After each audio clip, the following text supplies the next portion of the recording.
my boss, I felt that she was mistreating me. And I felt like I was being overlooked. I wasn't viewed as someone who could grow and contribute in the organization. I felt victimized at sort of every turn. I wasn't being given opportunities or assignments that would reflect well or would give me an opportunity to exercise my gifts, and that was a reason why I was being overlooked and having such a miserable experience. I remember starting to put out my resume.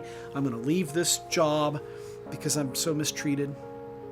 My boss's boss called me and said that he'd like to meet with me. And I thought, wonderful! Finally! Somebody sees how much I'm giving here, and my boss's boss knows how hard it is to work for my boss, and is going to say it's okay and show me a pathway and console me, and it's going to be wonderful. I couldn't wait. Couldn't fix my problem by fixing my boss.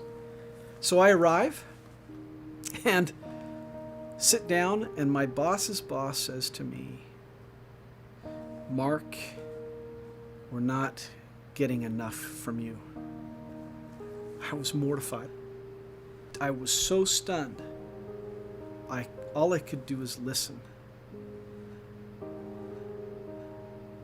It shocked me enough to begin to be open to the possibility that maybe I was withholding.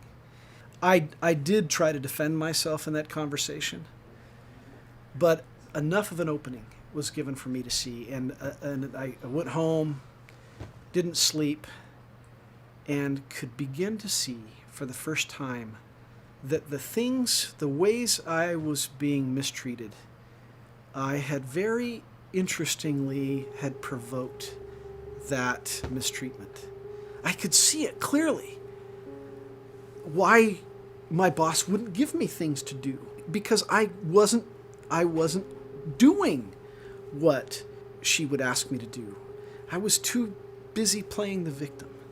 I began to see one by one, and then with that, it wasn't just that I began to see where my contribution was. What followed from it was the thing that was transforming to me, was that I was free to see what I could do.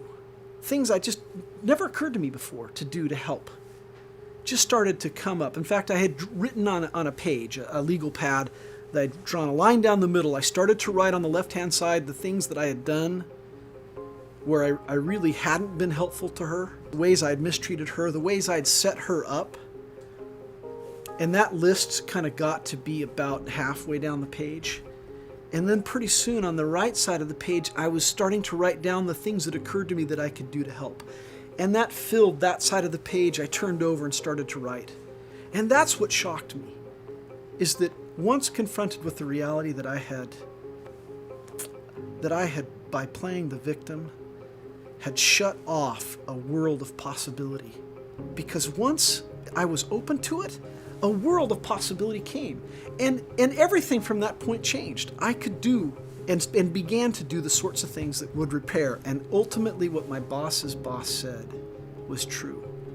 Not only did they need more from me, but I was capable of much more. And it wasn't the constraints my boss was placing. It was the constraints I had placed upon myself. And that was a career changer. We get to that place. And thankfully, a leader had the courage, because they cared enough for me. Their responsibility to me and to the organization was such that they could tell me the truth. And I admire that kind of doing what responsibility in that moment required. And I hope that's what we are able to invite in everyone in this company.